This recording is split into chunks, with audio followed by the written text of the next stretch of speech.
Ready to go? All right, good evening, everyone. Welcome to the Tuesday, May 2, 2023 Urbandale City Council meeting. I will call the meeting to order and ask the clerk to take roll call, please. Blake? Here. Arbery Montgomery? Here. Kroll? Here. McBurney? Here. If you please stand as you're able for the Pledge of Allegiance. I pledge allegiance to the flag of the United States of America and to the republic for which it stands, one nation, under God, indivisible, with liberty and justice for all. Urbandale is a national leader in character counts, endeavoring at all times to promote and model the principles of trustworthiness, respect, responsibility, fairness, caring, and citizenship. In conducting tonight's meeting, we expect that all participants will act in a respectful manner consistent with these principles. Item 2 is to approve the agenda. Is there a motion? So moved. Motion by Kroll. Second. By McBurney. Discussion. Please vote. I vote yes.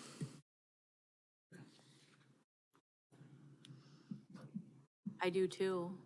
You not have me going yet? Thank you. No, we may have to reset yours. Okay. All right. While we're working on that, we do have some very special presentations tonight. First is a proclamation for 2023 National Police Week. Whereas Congress and the President of the United States have designated May 15 as Peace Officers Memorial Day, and the week in which it falls is National Police Week. And whereas the members of the Urbandale Police Department play an essential role in safeguarding the rights and freedoms of the residents of Urbandale. And whereas Urbandale Police Officer Justin Martin was tragically killed in the line of duty on November 2, 2016. And whereas it's important that all residents know and understand the difficulties, duties, and responsibilities of their police department, and that our police officers recognize their duty to serve our residents. So now, therefore, I, Robert Andeweg, Mayor of the City of Urbandale, call upon all residents of Urbandale to observe May 14 through May 20 as National Police Week, and observe Monday, May 15, 2023 as Peace Officers Memorial Day, to honor the service and sacrifice of our law enforcement officers killed in the line of duty while protecting our communities. I'd like to present this to our chief.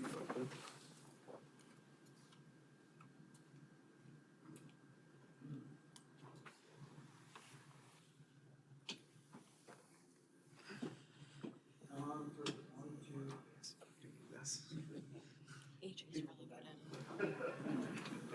Yeah, the only thing I would mention is thank you, Mr. Mayor, for this proclamation. As always, great support from the council and the mayor for the police department. We have our Peace Officers Memorial Service on May 5th, actually on May 15th, Monday, May 15th, and that's going to be held at Trinity Church in Clive at 5:30 on May 15th. There's a bunch of departments that get together and put that service on, so we started moving it outside of Urbandale to other churches, and this year it's in Clive. So you can come to that if you've never been, even if you have that. It's a fantastic service, very good. We'd appreciate to have you. Thank you. Thank you. Yep.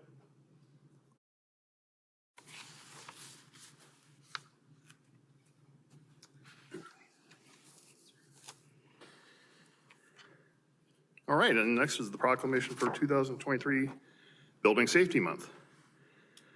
Whereas the City of Urbandale recognizes that its growth, strength, and quality of life depends on the safety and thorough construction of homes and buildings, and whereas our confidence in the resilience of these buildings that make up our community is achieved through city officials, architects, engineers, builders, tradespeople, designers, laborers, plumbers, and others in the construction industry who work year-round to ensure the safe construction of buildings. And whereas it starts with you, the theme for the Building Safety Month 2023 encourages all of us to raise awareness about building safety.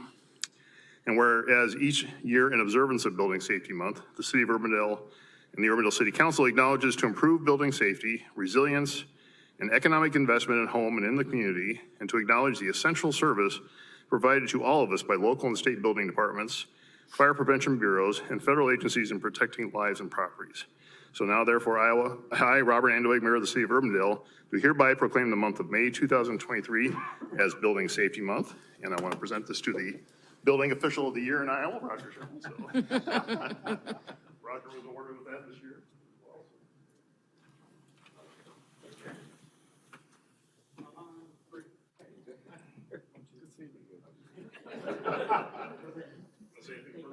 I just speak newspaper, I know I was heckled that it takes a whole month for building safety, but actually this week, or this month, there's 5 weeks to building safety. Summary, we go to International Code Council, and there's a nice page for that on there, so, thank you very much. All right, thanks, Rob.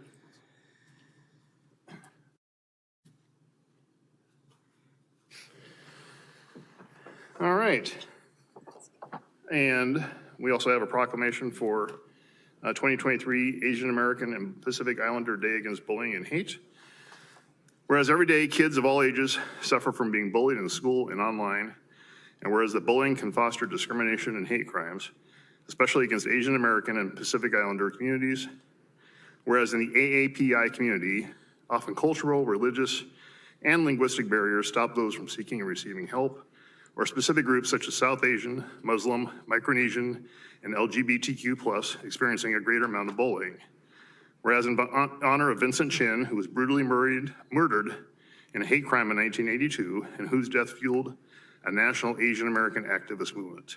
Now therefore, I, Robert Andeweg, Mayor of the City of Urbandale, on behalf of the City Council, do hereby designate May 2 as AAPI Day Against Bullying and Hate. I don't believe we have anybody to accept this tonight, so. All right. And I do have one other special presentation that's not on the agenda. Bear with me a second.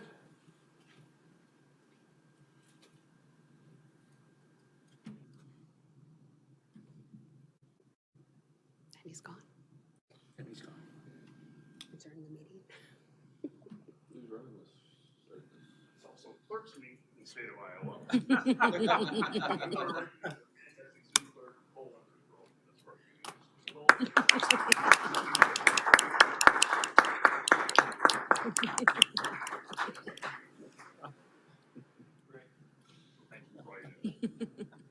Quite unexpected.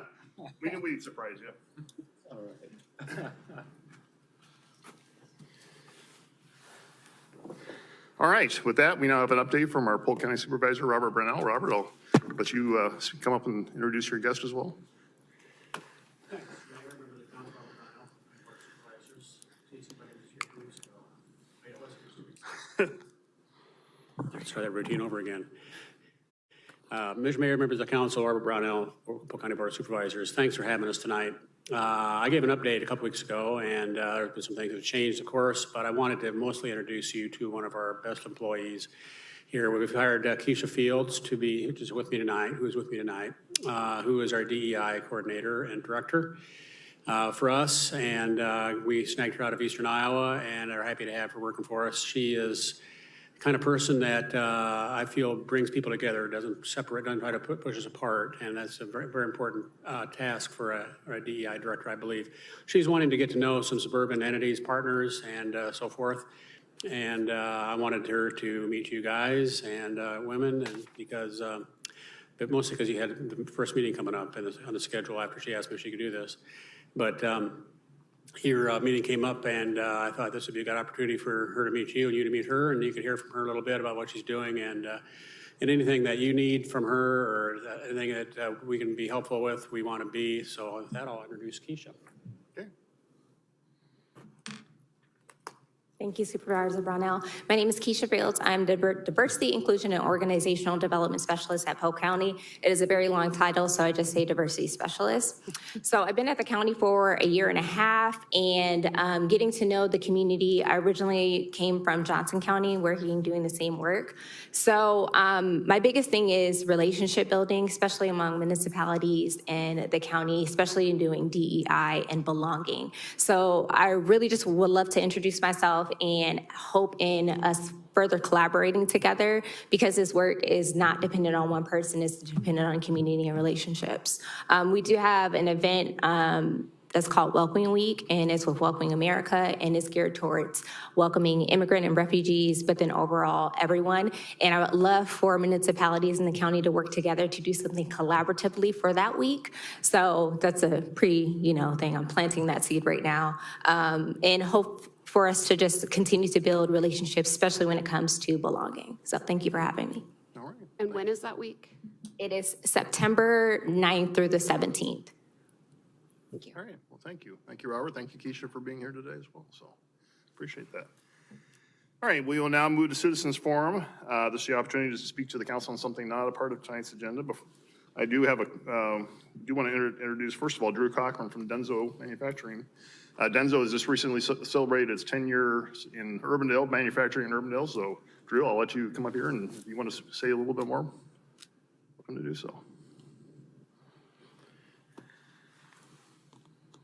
Thank you, Mr. Mayor. In 2013, Denso, Urbandale, Iowa opened its plant. Very large international company made Urbandale our home. We just celebrated our 10-year anniversary, and through that commitment to the community and the city, we're planning on continuing our stay here, growing our business, bringing off-highway HVAC into North America for the first time, along with our diversified thermal products that we have. We wanted to thank the city and thank the community and present this award.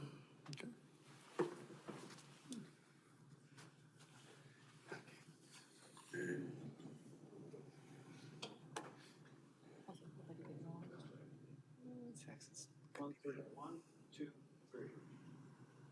Great. Thank you, appreciate it. We had the opportunity of being at Denso about a week or so ago to celebrate with them at their facility as well. So we truly appreciate Denso's investment in our community. So again, Ryan, thank you so much for all you do for us. So appreciate that. And we'll drop this and break it. That happened for another one of them out at the celebration. So.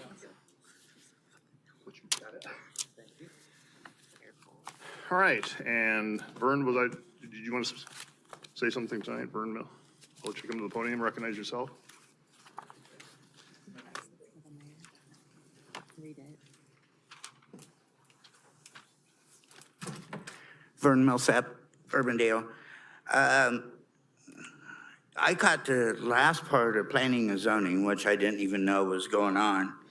But I guess what I wanted to say is I know by coming here for about 3 years on and off, that seems to me that the city is trying to go green. And I just wanted to voice my opinion, which it's shared by many people, that green is not the way to go. All the resources are in China. The batteries, has the city figured out what we're going to do with all of them? If there's a wreck, I heard a tiny dent on a battery, then you got to figure out what to do with it. Somebody's got to figure out what to do with the waste. So, I mean, I'm just putting that out there. But Ford has already lost $3 billion. I think it was 22. So, and Barack Obama had one in California that we lost $1 billion, I think, on, that we couldn't compete with China. Like I said, all the resources are overseas. If something happens to our relationship with China, then what are you going to do? I also talked to a DART guy downtown that drives, and he said that the government, I think he said, bought them a bunch of buses. None of them really work. I mean, they're all in the garage, he said. They're either broken down or charging. So, and especially in the wintertime, we've heard that wintertime you can't, they don't work right. So I don't believe that the city should be going green, because I don't think that green is ever going to work. It's just going to fail, and then we'll have. I heard that in all the Teslas and stuff in San Francisco just stopped because it was foggy one morning. So, hey, that's just my opinion, but it's shared by a lot of other people I know, but they don't want to come up and say it, so I am. Thank you. All right, thank you.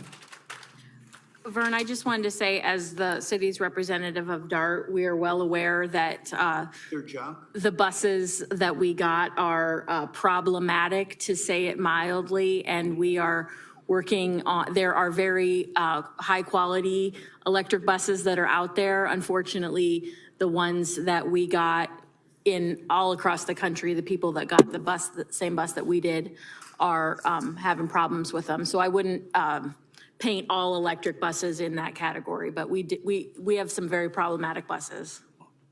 Exactly, and I guess that's my whole point. So are we just wasting resources? You know? We're working on we're working on a solution on the bus situation. What as about your the greater batteries? I'm not an expert. I just know what we're doing with that. That's what I'm saying. Has anybody looked into it? I'd rather safeguard, there's people going around shooting at the utilities. I know it's Mid-American, but I don't know how much say we got into like maybe protecting that. I mean, somebody's got to do it. If people are going around and trying to knock them out, then what are we going to do? Just sit back and watch? I don't know. Thank you. Thank you, Vern. Is there anyone else like to address the council on something that's not a part of tonight's agenda? Okay, seeing none, then we'll move on. Item 5 is the adoption of the minutes from the April 18 meeting. So moved. Motion by Kroll, Second. second by McBurney. Discussion, please vote. Matt votes yes. Thank you.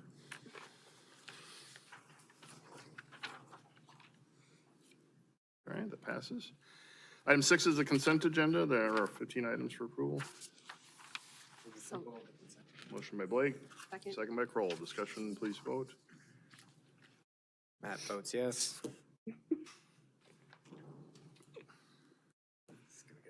Yeah.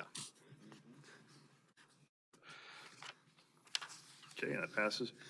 Item 7, public hearings is, first is item 7.1, which is the public hearing on the consideration of bids on the fire department trench rescue training facility. This was continued from the April 18 meeting, and I'll turn it back over to our Director of Engineering and Public Works, John Larson. John?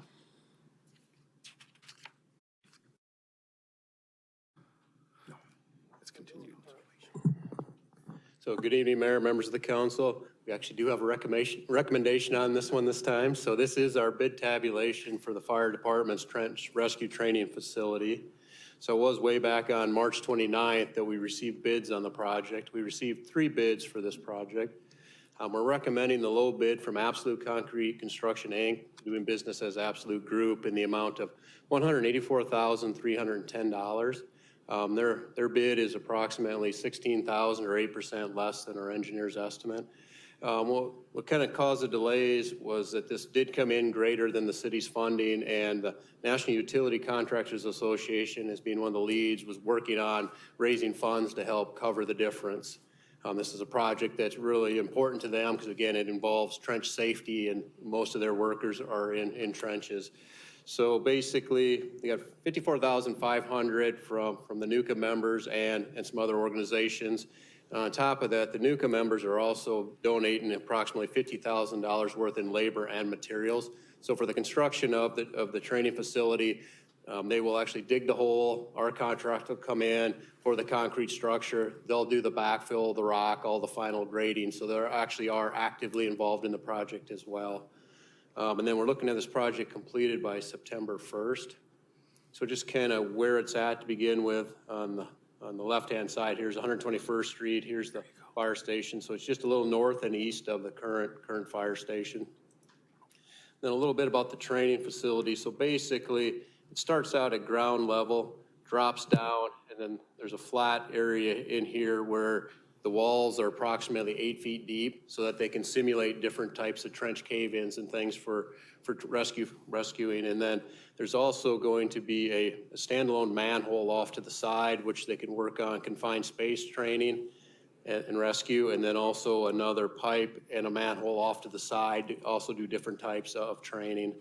And then you can kind of see in the blue around here roughly, we'll also have a fence around it, since again, we will have a hole in the ground, so basically nobody can wander onto the site. And then with that, I'd just be glad to answer any questions. All right, thank you, John. Any questions for John on this? What's the fence gonna look like? It's gonna be pretty nice, or nice enough? I'd say nice enough. Okay. So all told, after we receive the additional funds, we're paying about $10,000 more than what we scheduled in the CIP, right? approximately? Correct, but we also have the other costs. For instance, we've already had the legal to go out to bid, have the public hearings. We have those costs. We'll have inspection costs, some structural review costs. One thing I can add is, for instance, the organization Team Services that does a lot of our inspection services has agreed they'll do it at 50% their normal cost. So we've got some other donations coming, but there are other outside costs involved, so yeah. Well, kudos to you. Kudos to Chief Holt for putting this all together. I think it's something we desperately need in this area, so Yep, I appreciate you very, guys very unique training digging deep. facility. I think it'll be No an pun incredible asset for central Iowa and beyond. Thank you. Move approval of resolution 102-2023. Motion by Kroll, Second. second by Carberry Montgomery. Discussion, please vote. Blake votes yes.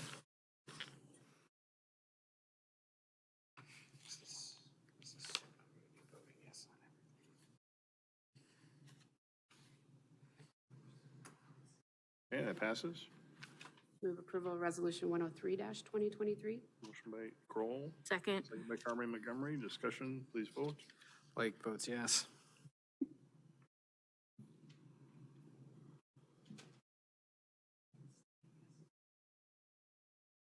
No. Get to everyone. That passes. Move to approve resolution 104-2023. Motion by Kroll, Second. second by Montgomery. Discussion, please vote. McMurray. Sorry. She was doing it. So No, I get it. I get it. I was with you on that one. Blake votes yes.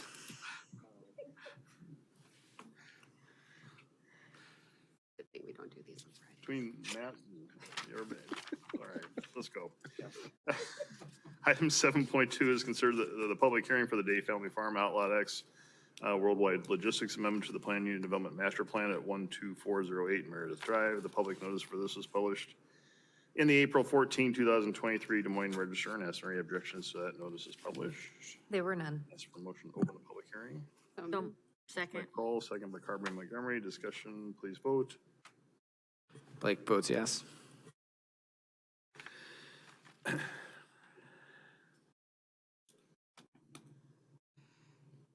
right, that passes. Then introduces our Community Development Director, Steve Franklin. Steve. Thank you, Mayor. Good evening, all. So this is the site plan for Worldwide Logistics. As you may recall, this is Meredith Drive here at the front, and they purchased the parcel back here in the back, which means there are still a couple of outlots up at the front that are owned by Dale and Mary Beth Day. And so the discussions vary on when they wanted to make the investment here in Urbandale and build the building back in the back, which if you've been by recently is nearing completion. They're doing the landscaping. Looks really good back there. But they're so far back off of Meredith. They do have building signage, kind of small. You can read it. They did want the opportunity to be able to have a monument sign up on Meredith Drive. So this is essentially an off-premises sign, which the sign code doesn't allow. And so we've done a couple of PUD amendments for situations like this where it's a little bit unusual to be able to allow an off-premise sign. So this would go on Outlot X, which is still owned by the Days, and they have signed off and given permission to be able to do this. This would not preclude anything that would get developed on the Day parcel with the frontage up on Meredith to have their own monument sign. But this would be a monument sign for Worldwide Logistics up there on Meredith. So Planning and Zoning Commission recommends approval of the amendment. Would be happy to answer any questions. Because I don't have access to the plans. Would there be two separate entrances? So this would have one entrance of their own, or would this be like a joint entrance? It would eventually going to end up being probably a joint entrance. There would be the opportunity later on to see what develops and if they would want a right in, right out. Our spacing is such that they could do that. But whenever something would develop on one of the outlots up front, they very likely would use the same entrance and then peel off and go to that. Yep. Thank you. All right, any further questions for Steve at this time? All right, we are in public hearing on this item. Would anyone like to address the council on this item? All right, seeing none, is there a motion to close this public hearing? So moved. Motion by Kroll, Second. second by Carberry Montgomery. Discussion, please vote. Blake votes yes.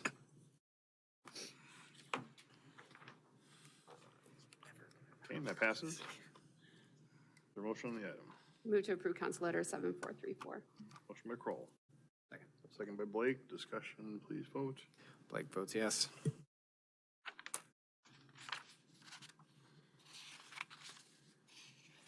That passes. All right, thank you. Item 7.3 is a public hearing to consider the Ziegler property Outlaw Hickman Commercial Plat 3 amendment to the Plan Unit Development Master Plan at 2501 to 2555 104th Street. And the public notice for this was also published in the April 14, 2023 Des Moines Register. And after any objections to that, notice is published. There were none. Just for motion to open this public hearing. So moved. Motion by Kroll. Second by McBurney. Discussion, please vote. Blake votes yes.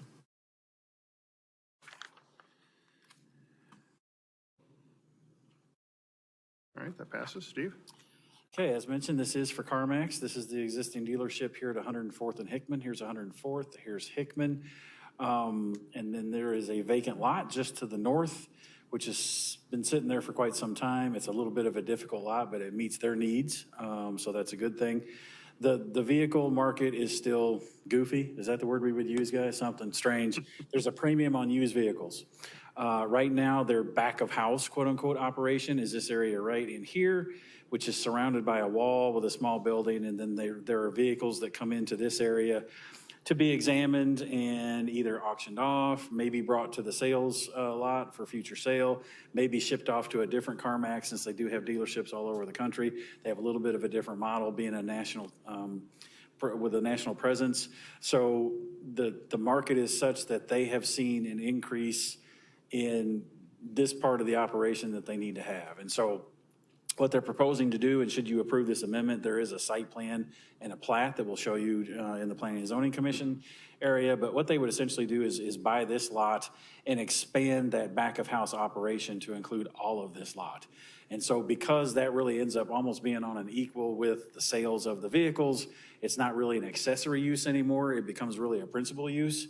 So we just want to be transparent and do an amendment so that increase in the back of house operations could be really considered to be a principal use.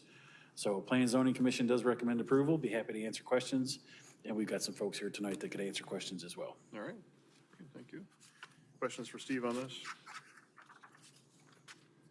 So are they gonna use that driveway entry off the west side there, off of? Actually, what they will do, again, if you approve it, we'll show you the site plan. They're going to make a couple of connections to get through here up there.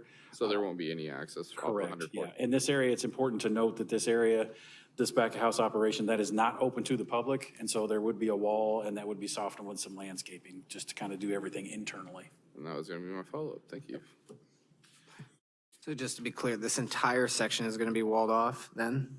Correct. I'll show you that on the site Okay. plan, but yeah, they I'll do wait have a for that. wall that surrounds it. Again, mostly because they don't want the public going in there and the cars can get stacked up pretty good. And so that's just something we really would not see from 104th Street. And are they going to repurpose this portion of the main lot, or is it that going to just all be one giant? It's actually going to add two, and Okay. I'll show you that on the site plan. I'm sorry I'm asking this. We're talking about rezoning now. Yes.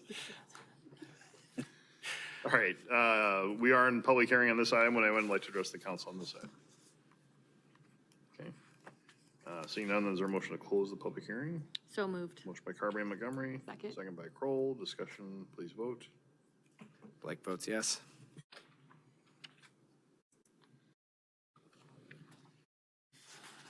That passes. Motion on the amendment. Move to approve Council Letter 7435. Motion by Kroll. Second. Second by Carberry Montgomery. Discussion, please vote. Blake votes yes. And that passes. All right, thank you. And we will get to all your other questions in the site plan. Item 8.1 is to establish a public hearing for the fiscal year 22-23 budget amendment number 1. AJ, answer any questions on this if there are? Move to approve Council Letter 7422. Motion by Kroll. Second by Blake. Discussion, please vote. Blake votes yes.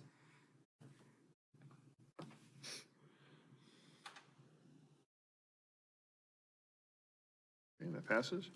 Item 8.2 is to establish the public hearing for the Lions Park Spray Ground and improvements. And Jan, answer any questions if there are. Move Council Letter 7429. Motion by Blake. Second. Second by Carberry Montgomery. Discussion, please vote. Blake votes yes.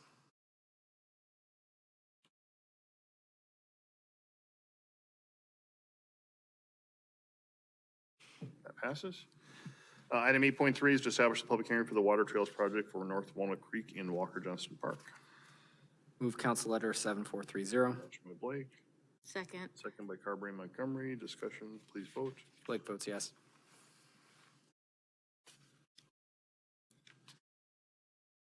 And that passes. All right, item 9, planning and zoning items versus item 9.1, the Heckman Commercial Plat 4 preliminary and final plats at 2501 to 2555 104th Street. Steve?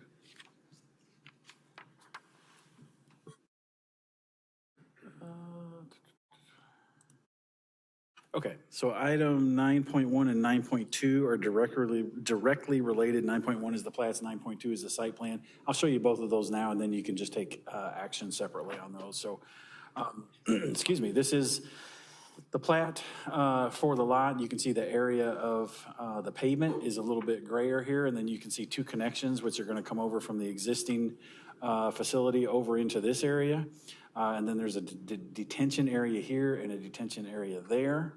I'm sorry, that's the final plat. There you go. So it's basically just a rectangle. The previous one was the preliminary plat. And then the site plan, which has a little bit more detail. Again, there is no building on this. This is just pavement. And let me go to, here's the grading plan. So you can see it's all going to slope about a 2% slope to get down here to these two detention areas. There are the two connections to where they will get back and forth to be able to take care of those operations.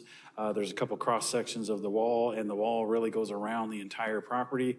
There we go, there's the landscaping plan. So you can see there's quite a bit of landscaping to soften that wall, because it's gonna be a pretty good sized wall. But again, this will grow up and just soften the look of that wall, and then just hide all the operations that are going on in here. Again, it's not open to the public. You might at times have quite a few vehicles back in there, so that's just something that we wanted to screen from surrounding properties. So planning and zoning does recommend approval, subject to the items noted. Be happy to answer questions. Matt. I don't. I see the picture now. Steve, can you show me on here where the existing area Yeah, is? I mean, is it that just existing back of house okay. operation is basically right in that area. Okay. Yep. And so that's And- why they're doing the two connections, to be able then to get up into this bigger area. I mean, that's quite a expansion of that area. But like I asked John, is it going to be a nice looking wall? Is it going to be cement or brick or? Concrete wall, you planning on facing it with anything? You guys want to address that at all? Okay. Okay, similar to, they do have a wall around the existing operation, so it's a Okay. painted concrete masonry block, basically, but then it's going to be hidden. You can see all the landscaping that's going to go around it, so. Okay, thank you. All right. Anything further? There are 2 items for consideration on this.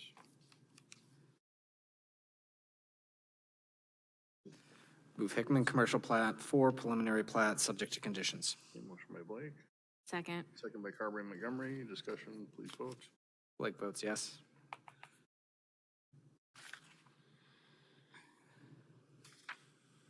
It passes.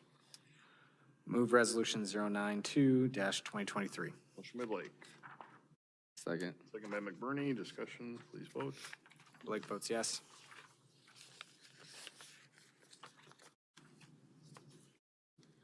All right, that passes. Item 9.2 then is the CarMax Auto Expansion Site Plan. Steve? Nothing to add unless you had any questions on the site plan. Motion to approve council letter 7437. Motion by McBurney, Second. second by Kroll. Discussion, please vote. Blake votes yes.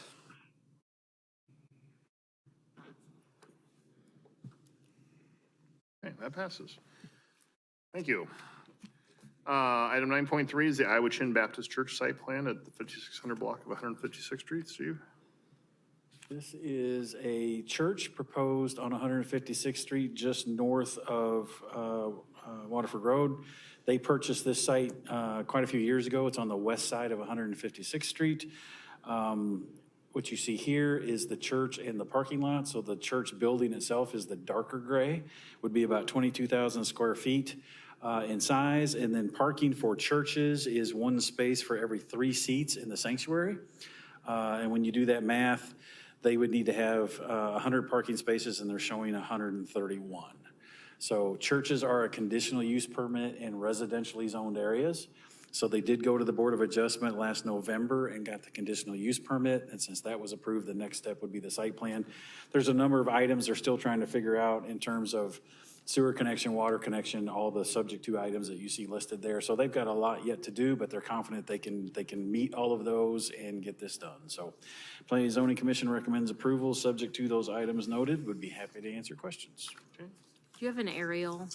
Just north of Waterford, right? Yeah, it's just north of the intersection of 156th and Waterford. You know what? I apologize. I did not put, I thought. There's a rural subdivision. And these too. are the back of those lots that you see just here Okay. to the south. Yeah, those lots are actually backing up to this property, the northernmost lots. So they don't have to do any buffering or? It's not required, and I'm trying to remember now, it's been a while since I've looked at this. They are showing some clumpings of some coniferous trees that will hide that a little bit, but based on our buffer requirements that's in the code, a church would not need to buffer from a residential area. I would like to see some more buffering. Okay? I don't know. That's all I'll say. I don't know if you've all looked at the site plans and the renderings. They did consider that a little bit when laying that out, since the church is so far off of the property line. I think that was part of that decision, but. Well, and then if we ever do anything with the property to the north of this one, If it ever did, I mean, it's still, I don't believe that has been rezoned, so that's very likely going to be residential up there too. And again, that's, Right. the code wants churches to be in residential areas Right. and then get that CUP. well, I'm talking about for buffering because we don't have anything along the north side. And if we plan to make that residential way down the road, being able to call that out now.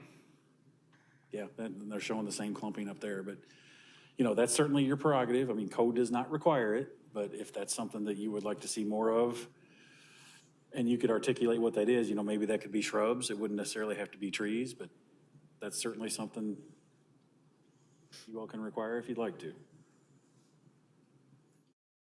I guess I'm trying to pull it up on Google Maps to get an idea of where, They are meeting the standards. Correct. They are meeting the current standards. And there may be, Bridget, there may be some existing trees in the back of some of those lots. I don't know. I may have looked at that, but it was a long time ago and I don't remember.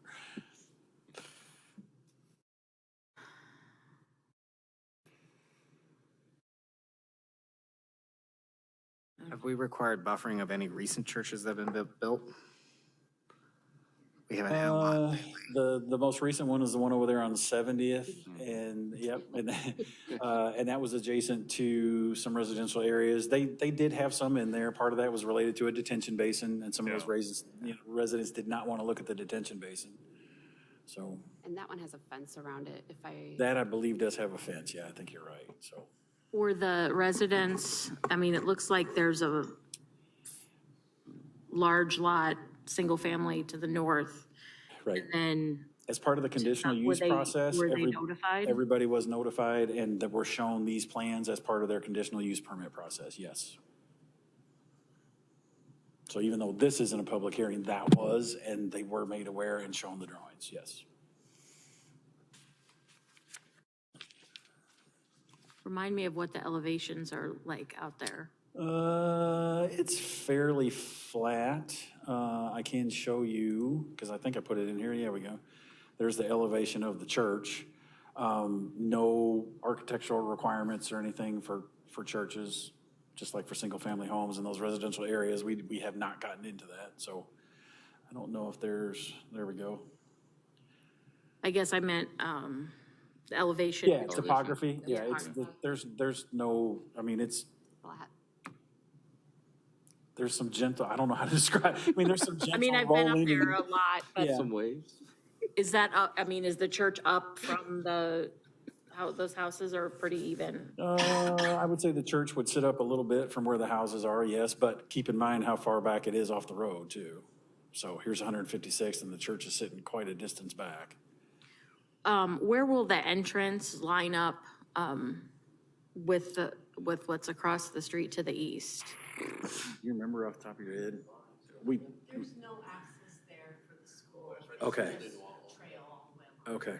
When there is an access across the street, you always want them to line up, but in this case, there is not one for the school there, so.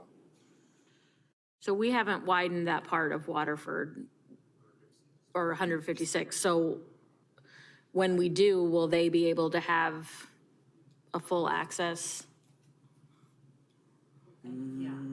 Yeah, that should be more than 600 feet north, so yeah. I believe their property actually meets the 600.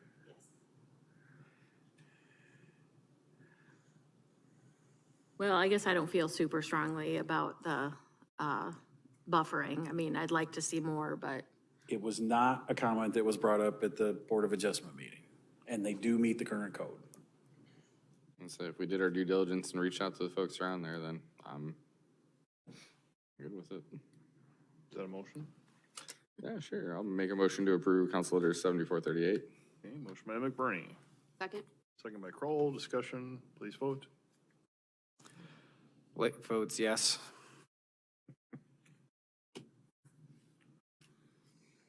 That passes. Item 9.4 is the Urbandale Marketplace Plat 4, Lot 2, Phase 2 site plan at 4800 and 4850 100th Street. Steve? Okay, so northwest corner of 100th here and Plum here, the first building has been constructed. If you've been there, it's a very nice looking building, dark brick. What is proposed is another building that will look exactly the same, just to the north, located here, that has 10,500 square feet. And then another smaller building with 3,000 square feet down here in the corner. So, and you can see all the parking spaces associated with that. We have tried to plan for the future and gotten with the developer and tried to anticipate that if this was all restaurant, please, he's working on it, 3,000 square feet of restaurant and another restaurant bay that's already been established for this building, they do have enough parking spaces. The ultimate plan is to have a fourth smaller building up here in this corner. And so we're just going to kind of keep an eye on who the tenants are. And when they come in with this fourth building, we may look at a PUD amendment then to have a little bit more shared parking, kind of depending on how those tenants are going. But they do have it covered in terms of if this is all restaurant and another restaurant bay, they do have enough parking spaces. As far as what they look like, just to refresh your memory, this is what the architecture would look like. Very attractive looking building, in my opinion. Again, matches what the first building looks like out there today. Planning and Zoning Commission recommends approval, subject to items noted. Be happy to answer questions. And Mr. Temple is here as well and could answer questions. Do they have, in the building that's currently being built, do they have tenants lined up for that one? I think That's all there's spoken one for sign at this in there. point, right? 2 bays left in that first building. And it looks very nice. It's a nice addition up there. that's where the donut land. Correct. Is that open yet? Not yet. We have seen their signage, though. And there will be a big donut on the side of the building for whatever it's worth.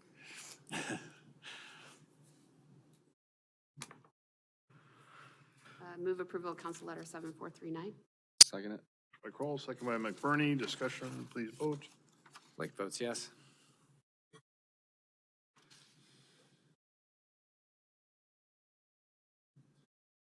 Okay, that passes.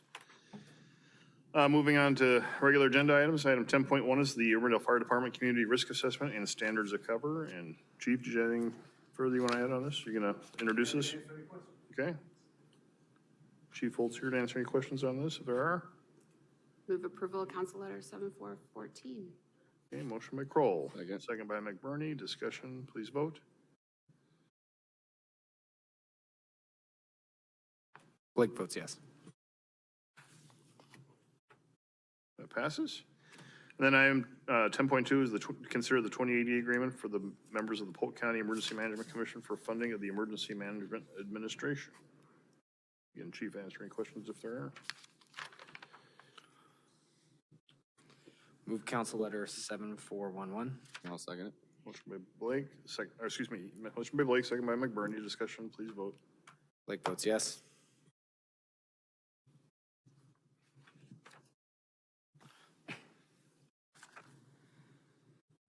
That passes. Item 10.3 is consider the engineering services agreement for the 2023 stormwater project. And John, answer any questions if there are. Motion to approve Council Letter 7419. Okay, motion by McBurney, Second. second by Kroll. Discussion, please vote. Blake votes yes.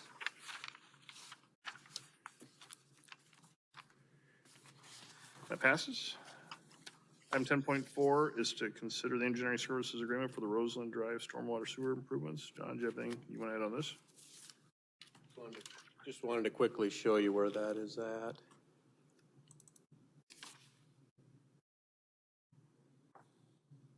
So this will be our first project that we'll be doing the design after our study to look at the storm sewer that's east of 86th Street. So just kind of as a location, 72nd Street is on the east, and the project will be south of the Karen Acres Elementary School. This has a first phase basically to determine what are the actual limits of the project going to be, what will be the duration of the project, whether it's 2-3 years, and then verify the cost. As you recall, costs have gone up a lot in the last couple of years since the study is completed. So our intent is to get this first phase done as kind of a study, determine our limits, determine the project, and then we'll be able to update our CIP page in the fall and then roll into the design and keep moving forward. And I guess with that, I'd be glad to answer any questions. All right, questions for John on this? Who does your drawings? That's done through our GIS department. Oh, I figured it was through the police because it looks like a chalk outline. Just a center line of the street offset. Motion to approve Council Letter 7432. Second. All right, motion by McBurney, second by Kroll. Discussion, please vote. Yes.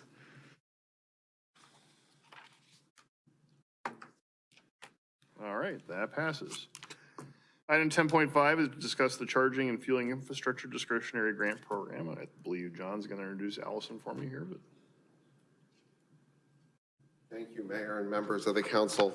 Yes, I'm going to pull up a chart here, and while I'm doing that, I am your discussion for both the start and the end this evening, so I apologize for that. But this is to talk about, I sit on the Des Moines MPO ad hoc group for energy efficiency and sustainability group. So it's a group of us that get together led by the MPO, and they talk about different grants and different things out there that potentially Urbandale and the Metro could apply for. And one of those grants is the CFI, which is the Charging and Fueling Infrastructure Discretionary Grant Program, which is out there through the DOE. And so that program, unfortunately, has a quick turnaround time, which is the end of May. So the MPO has reached out to members and said, would you like to be part of that grant application? Oh my God, too much cookies. So sorry about that. And so really it comes down to EV infrastructure and specifically level 2 electric vehicle charging infrastructure. And so I know the council discussed 2 years ago via the CIP process, what was the direction for EV charging infrastructure. And my recollection from those many moons ago was that the focus was on city use EV infrastructure and not so much on the public-facing electric vehicle charging infrastructure. And that was actually, I believe, removed from the CIP for the one that you just recently approved for going forward. So this specifically is for public-facing EV charging infrastructure. So wanted to have a council discussion on, does it make sense for us to go along with the MPO and look to get grant funds to do a level 2 public-facing EV infrastructure? And one would be, where should that site or those sites be? And how does that fit into what the MPO is looking at? And then that would hopefully then re-engage or non-re-engage the where do we go after that. The grant is looking to be an 80-20 split, so 80% federal share, 20% local community share. Now, that's at best case. If the MPO is not successful in all of its funding, then we have talked about how do we come to an agreement on cost sharing.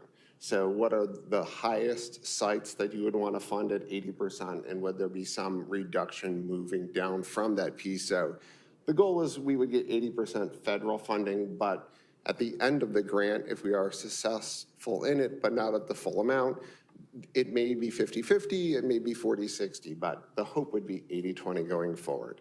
Unfortunately, this grant has a really short turnaround time, which is why we're discussing it here tonight. I am going to pull up here for Allison Van Pelt from the MPO to go through the PowerPoint presentation that she gave to us as a group earlier, so. Have I already seen this too, Allison? I think I have, haven't I? So I didn't make this, so I might skip through some stuff. I do have shorter slides, but again, Allison Van Pelt, Senior Planner at the Des Moines Area MPO. I've been working with John and a number of the metro communities on EV charging, and so this grant did come up. One thing to note, just based on this, is there are 5 years of this cycle. So if it doesn't happen today, that's fine. It's just something to start considering. And so I'm gonna flip through this, disclaimers from the federal government, of course. So one of the things, this is out of the bipartisan infrastructure law, and really they're trying to do two things. One is through the community grants program, and the other is through the corridor. We're really focusing on the community grants program, and I don't have a map here, but the corridors need to be alternative fuel corridors designated by the Federal Highway Administration through the Iowa DOT, and those in the state of Iowa are really 80, 35, the major interstates, I believe 29, and one extension, I believe, coming out of Dubuque. But really, we're covered as far as right now on those corridors. We're focusing on that community grant process rather. So again, we are focusing on EVs mostly because none of us have really dabbled in hydrogen, natural gas, or propane fueling. And yeah, so we're just focusing in these areas. So again, the federal government is just trying to supplement, not supplant the private sector in these investments. It's really to, one, start building up some fleets, two, bring down charging anxiety, show the public that there are places that you can use these. And then, of course, there's broader things like the Justice 40 initiatives, the disadvantaged communities, and of course, at the end, reducing greenhouse gas emissions. So community grant program, you can see here more on the right is what a site might look like. So level 2 charging, not the big fast chargers. They're really quite small with a handful of cords that come out of them. For this program, you would need 4 ports at each site. Most cities are looking at having 2 stations with 2 ports each, kind of like you see here. That's 1 station, 2 ports with a leaf and something else there. So you can see here corridors. We'll kind of skip through that. So this is the big part. So minimum application needs to be at least $500,000. We are roughly coming out, the city of Des Moines has averaged about $30,000 in each of their stations. So as we kind of accumulate these and put them forward together as a region, we start hitting that mark with a maximum of 15 million. Don't think we'll hit that mark, but I think, you know, there are 5 years of this, so it's something that we can continue to work towards. And $350 million available this year alone. So like John said, 80-20 cost share would be ideal. We are having a conversation with our Transportation Technical Committee, which is represented by folks from Urbandale as well as the whole rest of the metro this week about how to either do procurement, how if we don't get the full amount, how to split that up. You know, a lot of things we do at the MPO are done by population or land size and things like that. So that discussion will happen there, and then I will communicate with the mayor and John as to what comes out of those conversations, but that is not set in stone, so I don't have definite answers, but it is on our radar to keep an eye on going forward. So MPOs, these are all the applicable entities. If you did want to do $500,000 of your own towards this program, you also could apply for it, but because we're kind of starting out in this area, we're going in it together. Nothing really, oh, the big one here, I would say is that it needs to be publicly accessible. And in the definitions they're relying upon the National EV Infrastructure Guidance, which says that if it's on public lands, it needs to be accessible during the business hours of that building. So say you did it here at City Hall, it would be accessible for the hours that City Hall are open. And then if you wanted to, the double dip here would be if you started transitioning your fleet, then you know, you could park those cars out there at night and kind of double dip on your city fleet and offering a public charging space. You don't have to do that. It could be open 24 hours if this is a safe place and things like that, but that's something to consider, and that a lot of the cities are really looking at how they can kind of double dip on some of these things. So acquisition, installation, we're working with Mid-American, and each of the cities are meeting with them, giving them their sites to figure out how much infrastructure would need to be put in on the electricity side to run conduit to it. And any grant funds would be used for the construction, things like that. A lot of maize acquisition, and the other piece is that the MPO is considering adding a 5% addition of the total infrastructure that would be proposed in the application as part of an education series that we could build in. So that would be working with the cities and saying, hey, this is signage, or hey, this is how you use these. And so that would help with our planning to put this forward, get out a little bit more, kind of spread the word, because a lot of the anxiety really is, this is an unknown thing. And so we're bringing it to the people and asking for, potential change, and change is always a little bit hard. So the rest of this is going to be mostly corridor, getting into minimum standards. I will save you from all the technicalities. There are quite a few, but we have been working through those. And this gets into the application. So I'm working on the application, so you don't have to worry about that stuff, but I'd be happy to take any questions you might have about this program. I will say that I'm not the end-all be-all expert at this, so if there's something that I don't know, that I can take that back, find some answers, and communicate back with staff. So happy to take any questions you might have at this time. This seems like an exciting opportunity to me. I think you pointed out here as probably a good place for Urbandale. So if we're successful, in getting a grant, but not enough money to get us one, but other places in the metro are getting them, are we going to be on the hook for the match, or is everybody putting into a pot for the match? I would say that we don't have it hashed out, but equitably, it would be if your project is selected, then you are responsible for the match, not Urbandale paying for a Bondurant facility or something like that.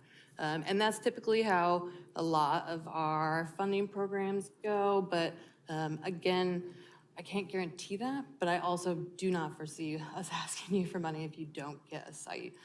One thing I did hear back from the Clean Cities Coalition is really the only reason that anyone would prioritize our projects outside of the metro of our own decision-making is if the Department of Energy was like, yep, that's a really, brain-busting idea, innovative and something like that.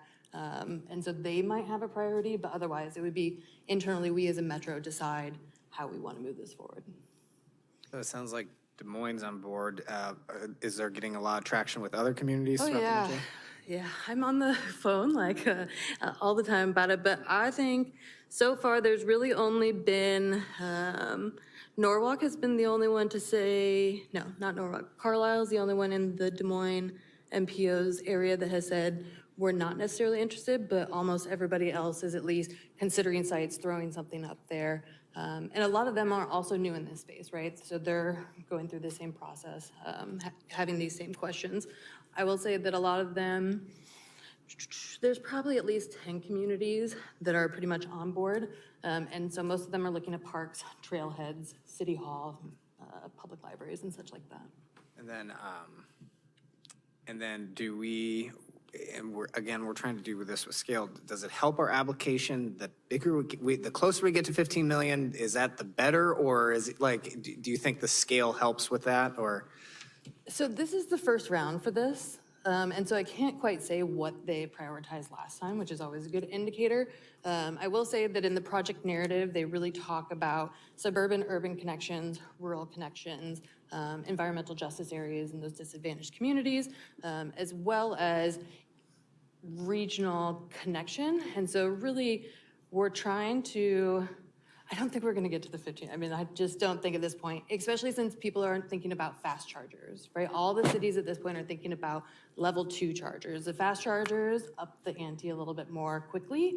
However, this, I think, really we're looking at that regional spread and the connectivity. And so we've been working with cities like Winterset, Indianola, Ames, Nevada, so that there's kind of a spoken wheel network that starts coming out of this metro to say, hey, you can charge, and start bringing down that anxiety, really. There's cases and things like that everywhere. It's being able to see these a little bit more readily available.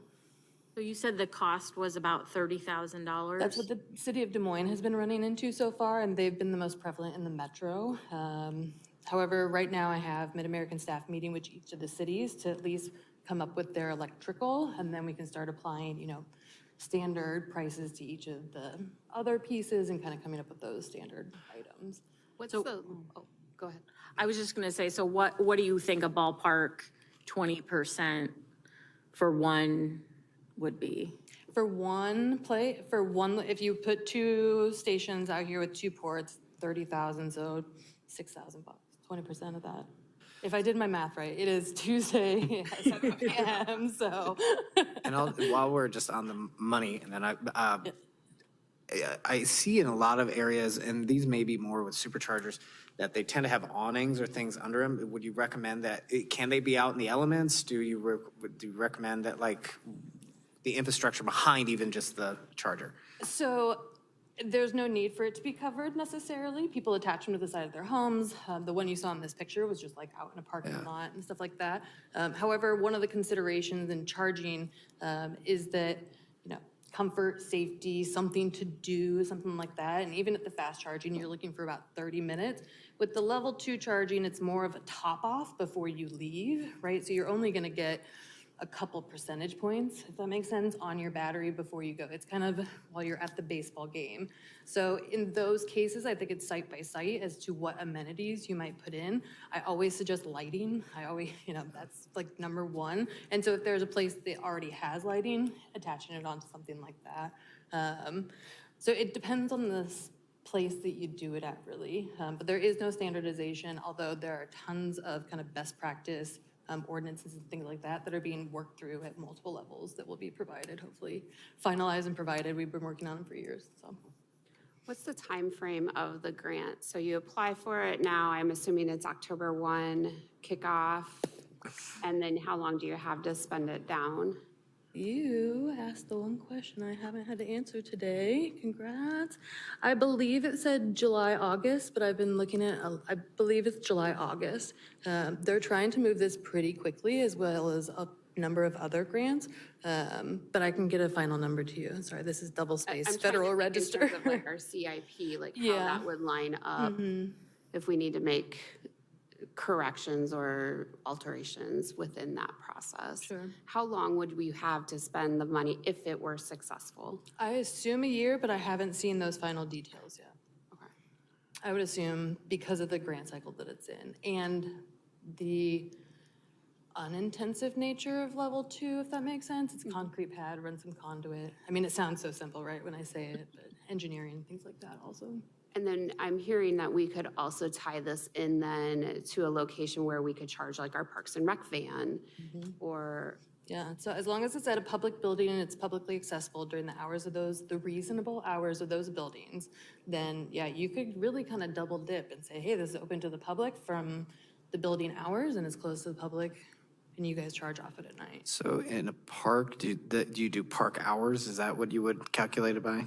So, I mean, if you were to do it here, it would be city hall hours, so something 8 to 5-ish.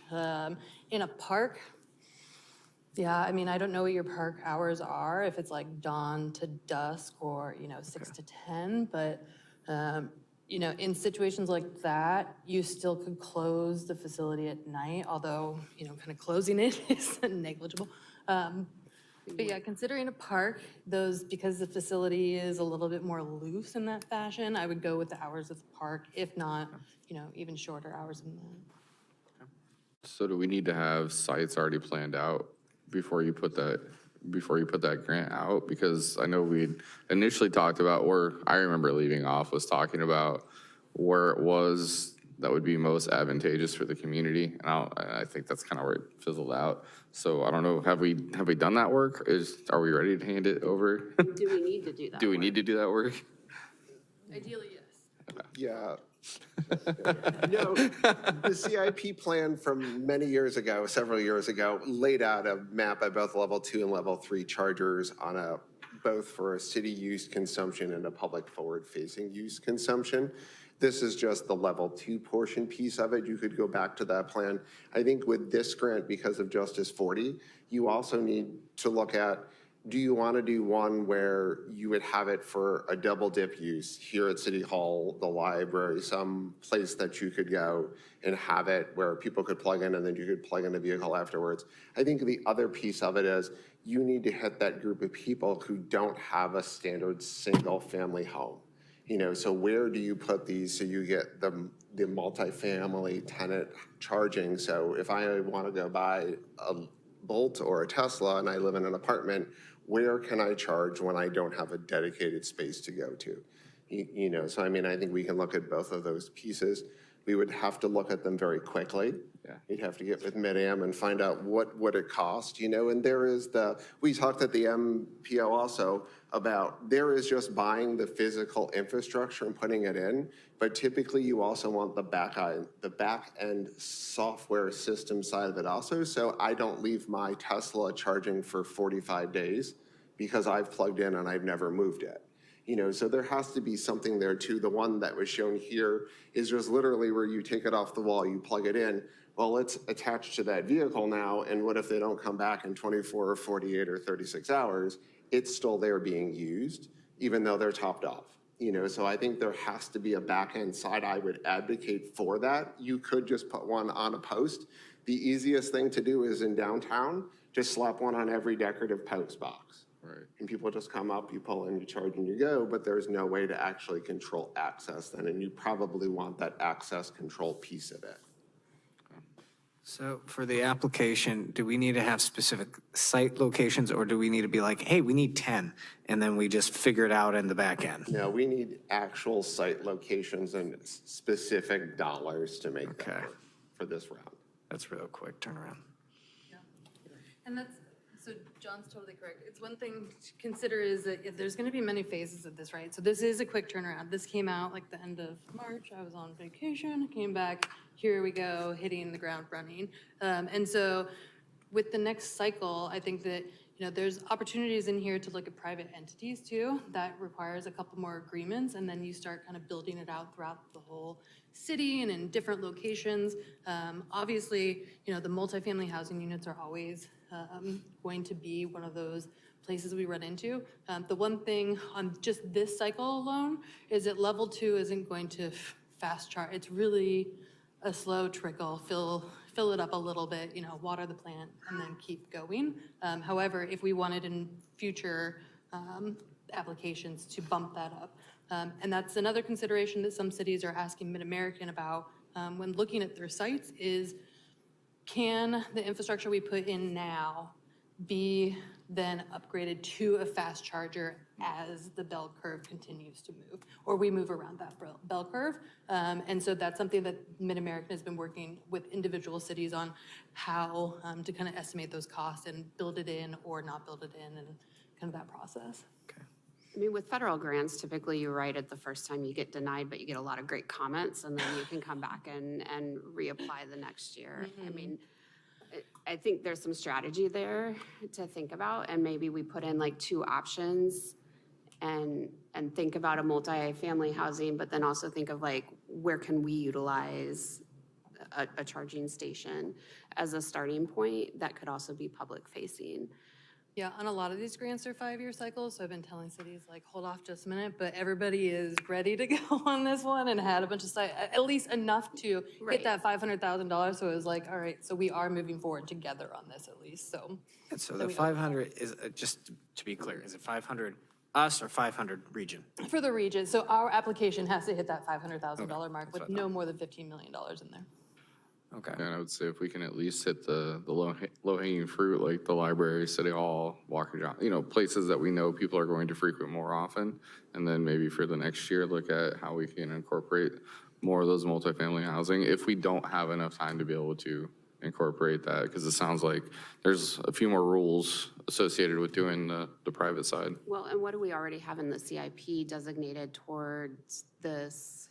Like, can we utilize those funds as that I don't think we have 20 anything match? right now. 20% Can we match. take it out of Yeah, the we took it CIP? out. It's not in there at all. I know, I was We're surprised. not in there for our own usage? No. Even? Nothing. I know, I was shocked. I was like, wait, what? Yeah, we don't have EV vehicles on the market to buy yet, so. Yeah. We So- can't buy any. That's true. We can't find So part of that is that, yes, the CIP process comes along in the fall, but again, depending upon the direction we get from council on this, is that, again, making a commitment and then making the adjustment Yeah, post. Post, yes, exactly. You know, I would say, in general, we would be good for our 20%. But, you know, how it fits into the system. I agree with Larry. I think go for the low-hanging fruit, get as many as you can for the low-hanging fruit, and more complex stuff we'll deal with in the future. Have you, I mean, yeah, we have till the end of the month, don't we, to figure this out? So we have all sorts of time. Oh, so much. So have you kind of greased the situation with Mid-American that we can call them and they can tell us Yep. what we need to know from them? Yep, we were gonna have a workshop collectively, but it became so many cities, and now they're doing individual meetings through Katie Lord, which I believe, she's not your key account manager, but she's the community development manager for this region. And so she's ready with the engineering team for the call with the sites. Katie and I met last week and we talked about this issue, so they're ready if we are. It just depends on where exactly we would like to put that.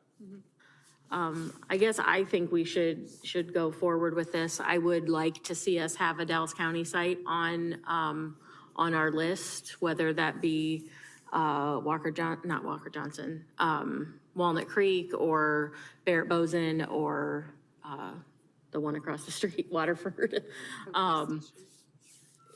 I think those would be reasonable locations in Dallas County to add, but I'd like to make sure we have a Dallas County site on the list.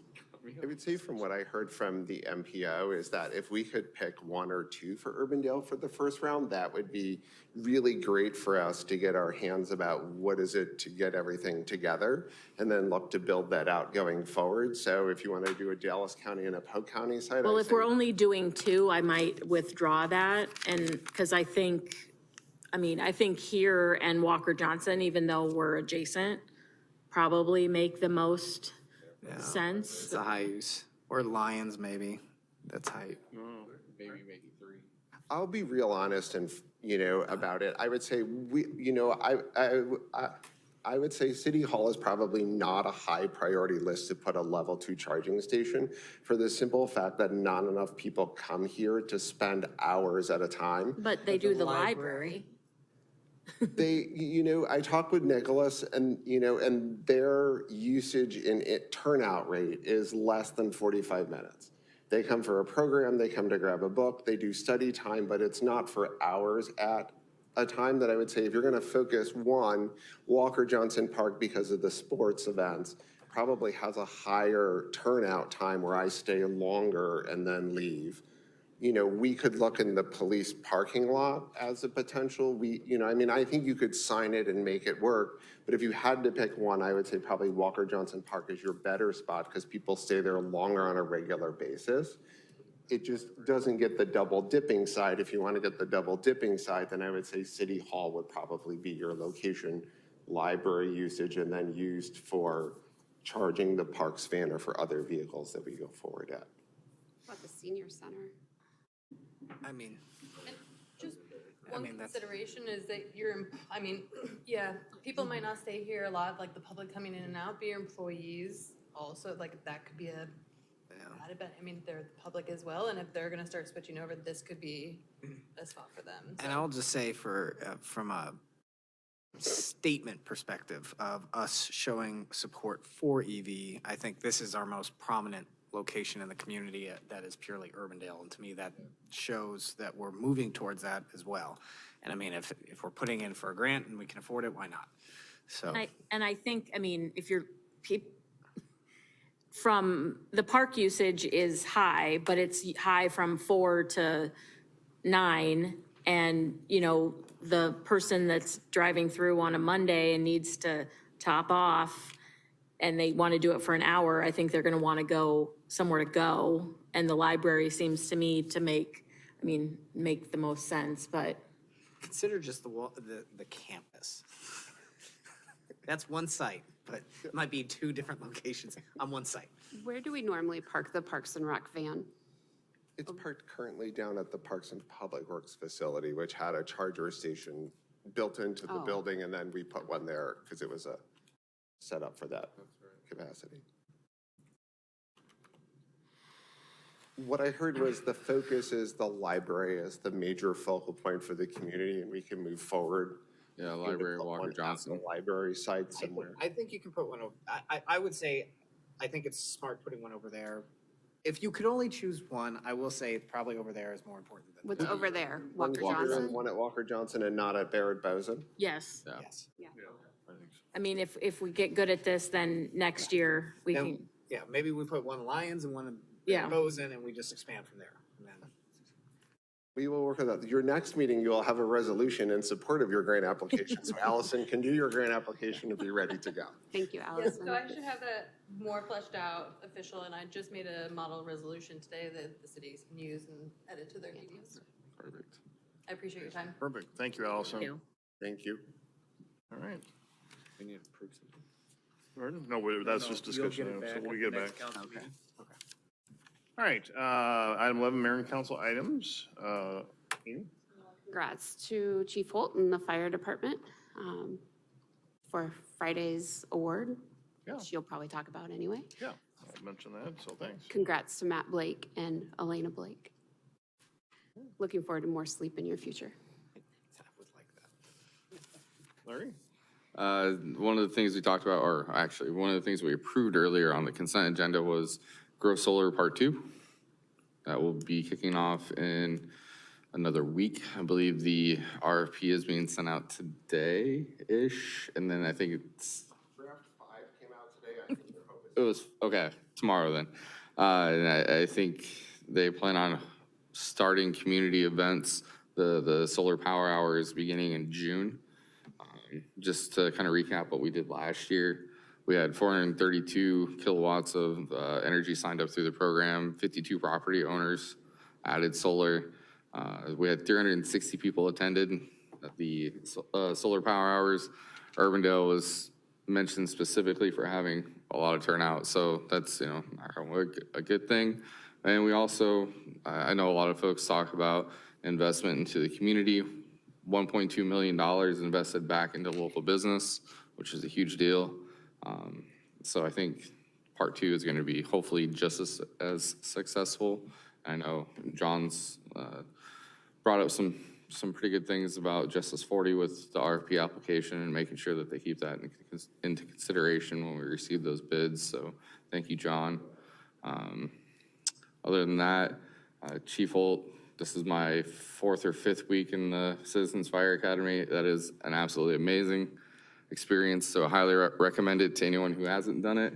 Those fire hoses are a lot heavier, harder to control than you would imagine. Have you repelled down the side? I have not repelled. That is in 2 weeks, I think. I think this week is EMS, EMT, and some of the more like Jaws Alive and things like that. And then lastly, it's my daughter's 17th birthday, so happy birthday to her. Yeah, that's all I got. Matt?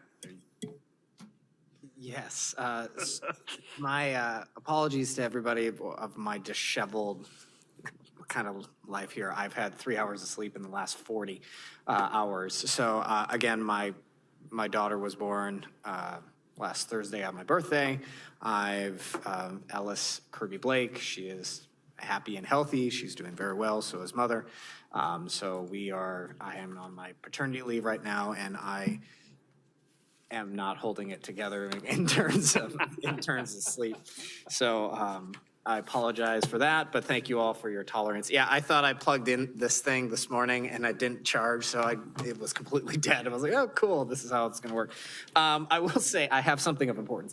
From Metro Waste, I have been sitting on those, but the way they time, I always kind of forget to talk about it, so I kept notes. The 2 biggest things we talked about this past month is that the price of cardboard is way down. They're losing money on cardboard. They're looking at ways to try to incentivize it or try to make it more cost effective, but so we chatted through that. And then they're also, with the change in the bottle bill that occurred last year, they have their reclamation site for it, and it's becoming quite lucrative for it. And so they're looking at, and I think they just cleared over 1 million cans or bottles sorted. So they are looking at a automation process, because that's all done by hand. And they actually have figured out that in the 2 locations that they have they have expanded in, that if they do move to an automation service, they should be able to pay it off within 1.5 to 2 years. So it is a great work. And then finally, the last thing that we've been talking for a variety of meetings is the new PFAS rules. The forever chemicals that are in our, again, it requires water, but there is a lot of it when it comes to the waste management, our reclamation, landfill management. So we've been talking through that process, and it should be multiple years to try to get that in line too. So that's Metro Waste update. So instead of taking my cans to Hy-Vee, I could take them to Grimes? I believe so. I don't think they've done a very good job of promoting Well, I that, mean, they also are able to just take it from the trash. but they can shake it out of the recycling bins, or? I believe so. I've only been on this for like 4 months. I don't. No, I mean, I find the whole recycling world very fascinating, Yeah. so that's interesting. So don't quote me on all these things. Okay. I'm just, I'm learning as I go. Because I'm not like you with a professional dart, like advocate. I'm learning as I go. Well, speaking of DART, that's a good transition. I'm sure that we will be hearing lots about the property tax bill that was, maybe not tonight, but the language that DART needs is in that bill that is likely going to be approved by the governor. It will allow the city of Des Moines to increase their franchise fee.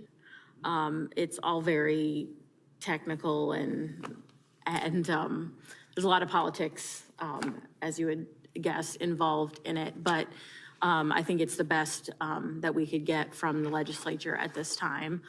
Also, I've been very engaged on the CEO search committee. We have had 1 day of interviews last week.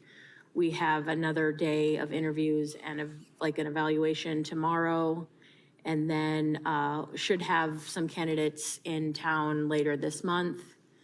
And I would hope to have a new CEO in place, middle of the summer.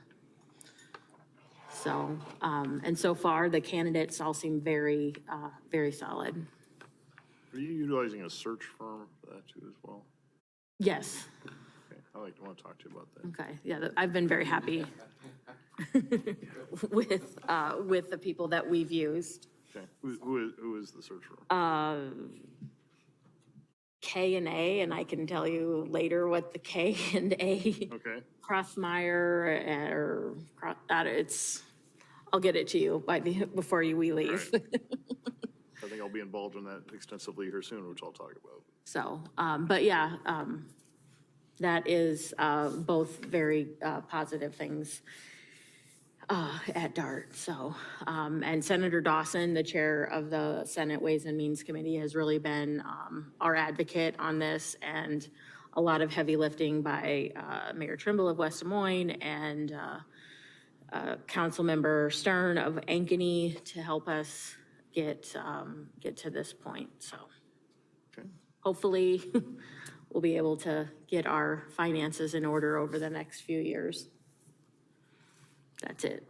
All right. Well, yeah, I have a few things I want to talk about too. First of all, make sure I remember all. Tomorrow is 50323 Day, May 3, 2023. So, yeah, last year we had May 2, 50322 Day, and so tomorrow is 50323 Day. You all got postcards that Derek is taking care of to get that done. So make sure you use those to promote 50323 Day, because then we're done after that. So we don't have 50324. For 100 years. Yeah. But we have 515 Day or something that I saw that the Catch Des Moines is promoting. I guess we have that every year though. Last Friday evening, Chief Holt and I went out to the dinner for the Iowa support of employment support of Garden Reserve, IESGR, and we were one of a number of companies and agencies that received an award for that. I believe Rob Zahn from the fire department had nominated our department for his support during his deployment. So it was great to get that award and be recognized. I applaud the UFD for everything they did to do that. I think that's the second time we've gotten that award. I believe the police have gotten it too, right, Chief? Is that, am I thinking right about that? Yep. So, and also, speaking of the police, I don't know if we ever mentioned this publicly. I think I put it on social media, but I do want to recognize our reserve unit that recently won the statewide reserve unit award in Iowa. We have a terrific reserve unit. You know, it's obviously one of the best in Iowa with very robust members, and I want to give a shout out to our reserve unit for winning that statewide award too. So, what else, Mike? Just to give you a brief update on MPO. This is my third full-time job that I have right now, but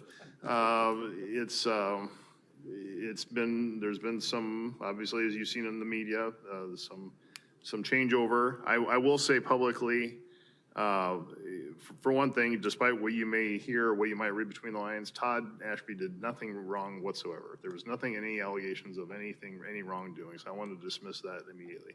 Todd is a fantastic leader, I think.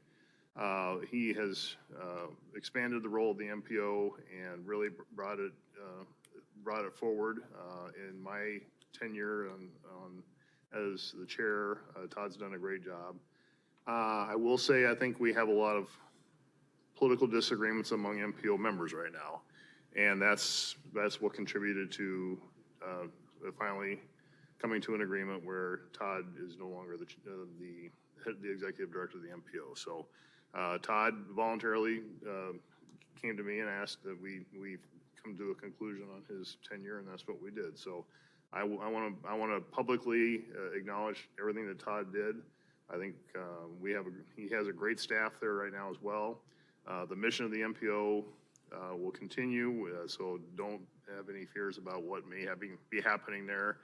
Again, I think we just have some internal disagreements with some of our member governments that we need to resolve, and that's what I'm going to be working on over the next few months as far as how we move ahead. But happy to talk about it any further, but I just want to thank Todd for his years of service, because he truly did a great job for the MPO. So with that, is there nothing else for the good of the order? We are adjourned. Thank you, everyone.